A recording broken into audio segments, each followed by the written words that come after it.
FORA.tv. The world is thinking.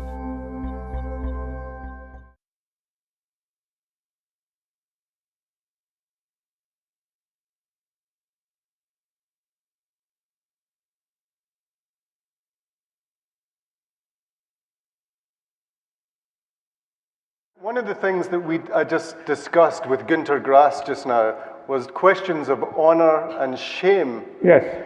I'd like to draw you out on the question of honor and shame when it comes to America now in Iraq. All right. I'd like to take a long swing through the question. Not too long. Well, here's a swing. While Gunter was talking, I was thinking of the peculiar nature that one has when it comes to a matter of love of one's country.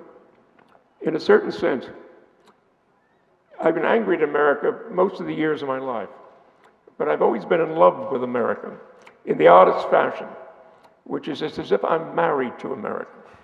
In other words, one's country is one's mate. And we all know, and I'm speaking out of the encyclopedic knowledge of 6 marriages, can state that it's very difficult to understand a wife. And there's a great deal to learn. And one's relation with a wife is immense. And just as it's immense with a country. Now, you ask, what do I think about Iraq in relation to America?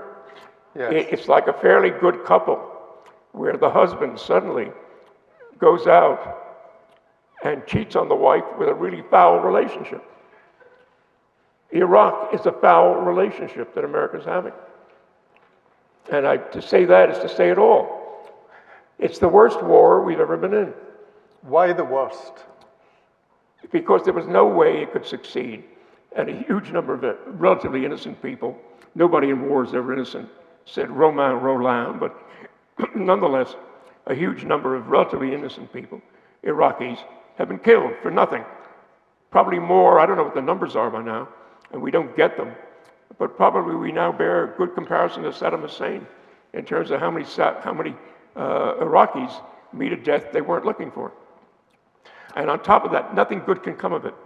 Nothing good can come of it, because those who saw that war as being of aid to Israel were, given their intelligence, these neoconservatives, it's amazing how ignorant and stupid they were about what the result was going to be of that war. I mean, at this point, Israel is in worse shape than it was 5 years ago.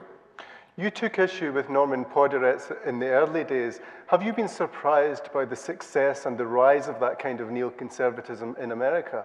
No, I've always been a pessimist about the possibilities of the left, always.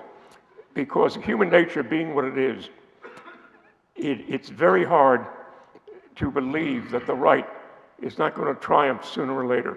I really am a pessimist. I've always felt that fascism is a more natural governmental condition than democracy. Democracy is a grace. Democracy is something essentially splendid because it's not at all routine or automatic. Democracy, in fact, depends on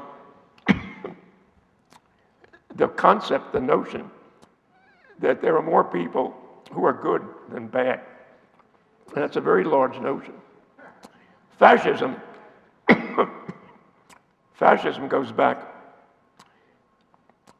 to our infancy and our childhood, where we were always told how to live. We were told, do this, don't do that. No, yes, you may do that. No, you may not do that.